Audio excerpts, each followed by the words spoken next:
Today we're diving into a story that feels like it was ripped straight out of a political noir film, but it's 100% real. Imagine you are the CEO of a country for over 35 years. Think about that for a second. In that time, the world has changed fundamentally. You've seen the fall of the Berlin Wall, the rise of the internet, the birth of the smartphone, and the total reshuffling of the global order. While US presidents come and go like seasonal fashion, 6 of them, to be exact, one man has remained the fixed point in a turning world. He is the longest-serving head of state in the Middle East. He is a survivor of brutal assassination attempts, a man who outplayed every political rival who ever dared to look at him sideways, and the ultimate architect of Iran's modern identity. We're talking about Ali Khamenei. To the West, he is the ultimate, final boss of geopolitics. To the 80 million people living in Iran, he is the robber, the supreme leader. It's a title that sounds like it belongs in a sci-fi epic, but his power is anything but fictional. He decides if the nation goes to war. He decides what people can browse on their phones. He decides the very definition of morality for a generation that increasingly doesn't share his vision. But how did a quiet,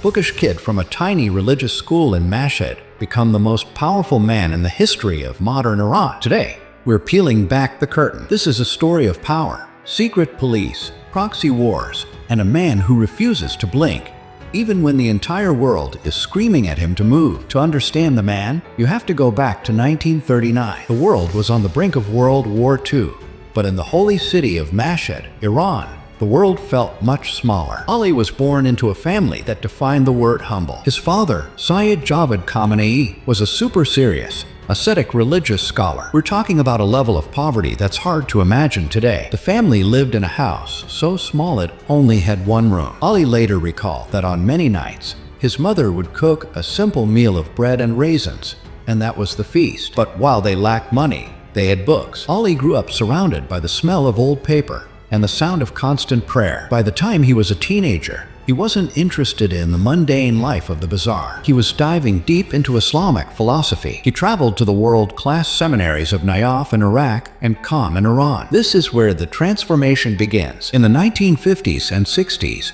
Iran was a country of massive contradictions. It was ruled by the Shah, Mohammad Reza Pahlavi. The Shah was a Western-backed monarch who wanted Iran to look like Paris. He was building skyscrapers, hosting lavish parties for European royalty, and pushing a secular, westernized version of the great civilization. But beneath the glitter of the Shah's palace, there was a deep resentment. The religious class felt their culture was being erased. The poor felt left behind. And in the hallowed halls of Qom, Ali Khamenei met his mentor, Ayatollah Ruhollah Khomeini. Khomeini wasn't just a teacher. He was a firebrand. He saw the Shah not as a leader, but as a puppet of the United States. Khamenei didn't just stay in the library anymore. He became a full-blown revolutionary operative. Between 1963 and 1978, Khamenei was a marked man. He was arrested 6 times by Savak, the Shah's notorious secret police. He was tortured. He was exiled to remote parts of the country. He lived the life of a phantom, moving between safe houses, organizing protests, and distributing Khomeini's forbidden speeches. He wasn't just a cleric in a robe. He was a guy who knew how to operate in the shadows. He learned early on that power isn't given. It's taken through endurance. Then came 1979. The revolution hits like a lightning bolt that nobody saw coming. The Shah, once thought to be the island of stability in the Middle East, flees the country. Khomeini returns from exile in a Boeing 747, greeted by millions. Suddenly, the guys who were being hunted by the secret police are the ones holding the microphones. The world changed overnight. But here's the thing.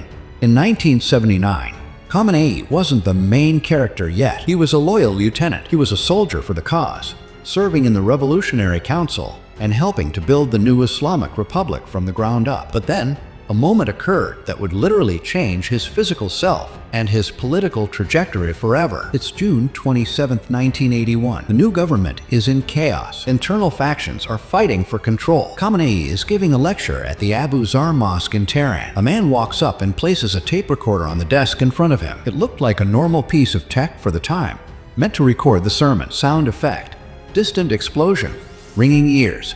Inside the tape recorder was a bomb. It exploded, shredding the right side of Khamenei's body. He nearly died. His lungs were damaged, and his right arm was permanently paralyzed. In the world of revolutionary propaganda, this was a massive level up. He didn't just survive.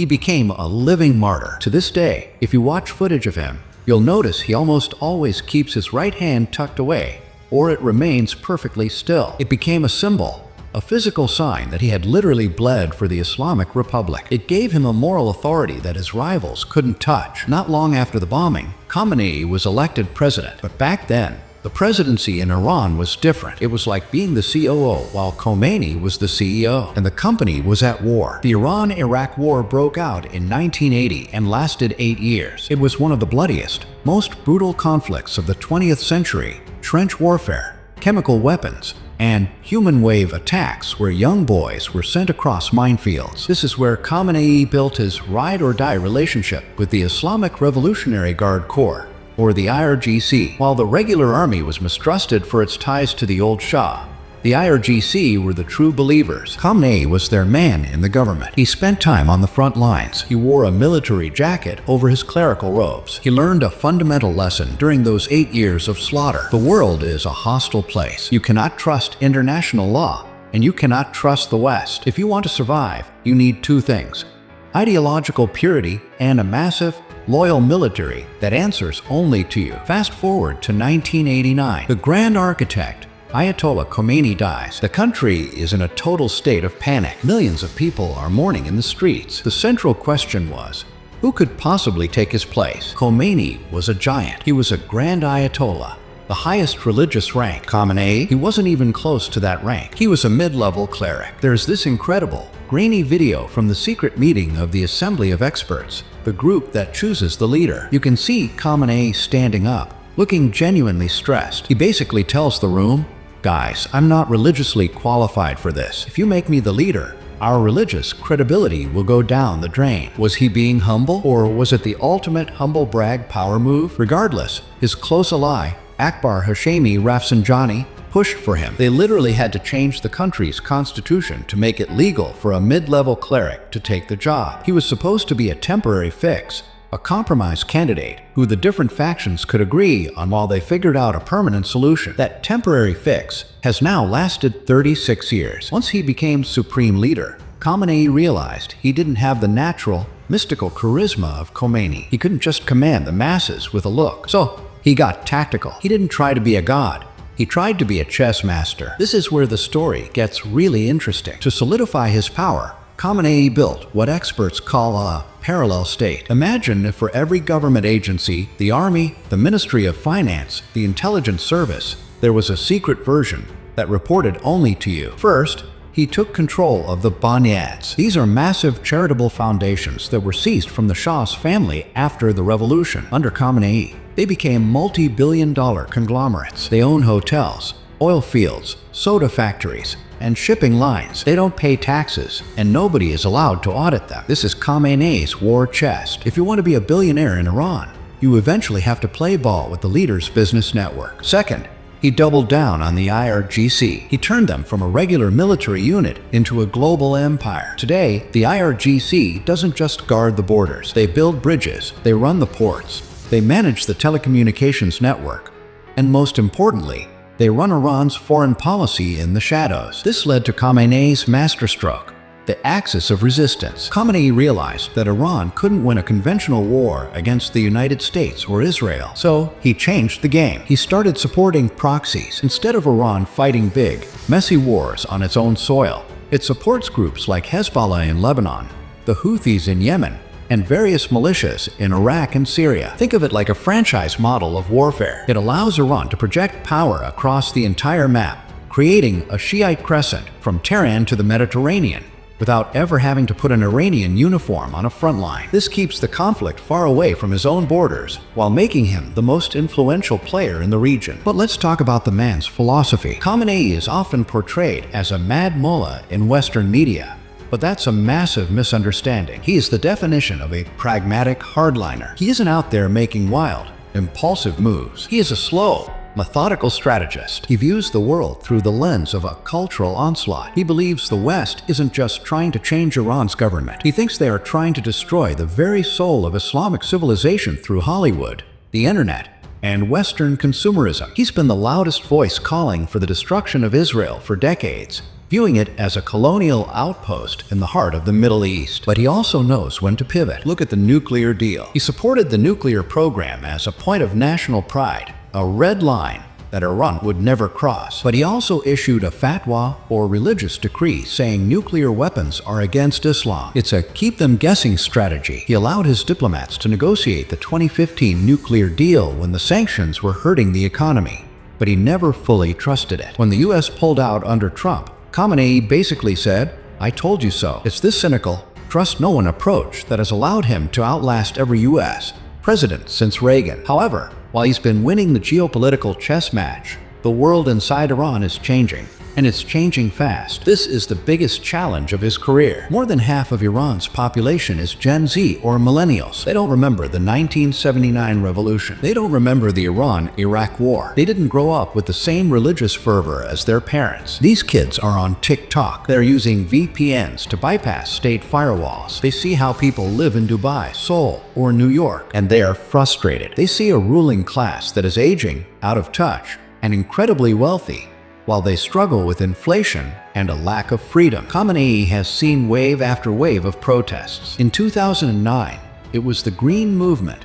Millions of people in the streets crying, "Where's my vote?" after a disputed election. In 2019, it was over gas prices. And then, in 2022, the Woman, Life, Freedom protests sparked by the death of Mahsa Amini. Every time the people hit the streets, Khamenei responds with the same iron fist. We're talking internet blackouts, mass arrests, and revolutionary justice for anyone who dares to insult him online. He views these protests not as genuine grievances, but as soft war orchestrated by foreign intelligence agencies. To his critics, he's a repressive despot holding a vibrant, young country hostage to a 45-year-old ideology. To his followers, and there are millions of them, he's the only thing standing between Iran and the kind of chaos we've seen in Syria or Libya. He is the anchor. Now, we're entering the endgame. Ali Khamenei is 86 years old. His health has been a subject of intense speculation for years. The stakes have never been higher. Recently, we've seen the shadow war with Israel turn into something much more dangerous. The world watched in 2025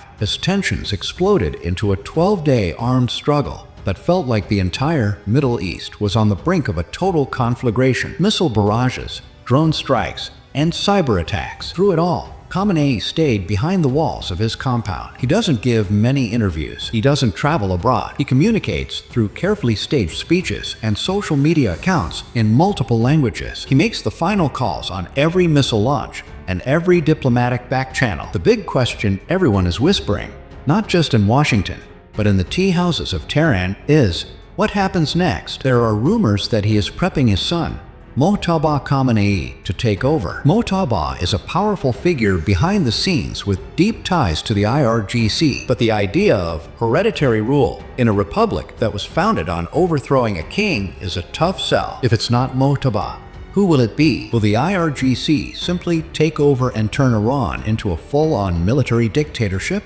Or will the system he spent 36 years building collapse without his specific brand of tactical genius? Ali Khamenei's legacy is a massive contradiction. On one hand, he transformed Iran into an energy superpower and a regional heavyweight that nobody, not even the US, can ignore. He built a domestic missile program from scratch. He expanded Iran's influence across 4 Arab capitals. He outlasted every enemy who thought he was just a temporary replacement back in 1989. But on the other hand, he is overseeing a country that is increasingly disconnected from its own leadership. He is the leader of a nation where the youth are dreaming of a future that looks nothing like the one he spent his life building. He has maintained the fortress of faith, but the people inside the fortress are looking for the exit. Whether you see him as a brilliant strategist, a religious visionary, or a relic of a different era, you have to admit one thing.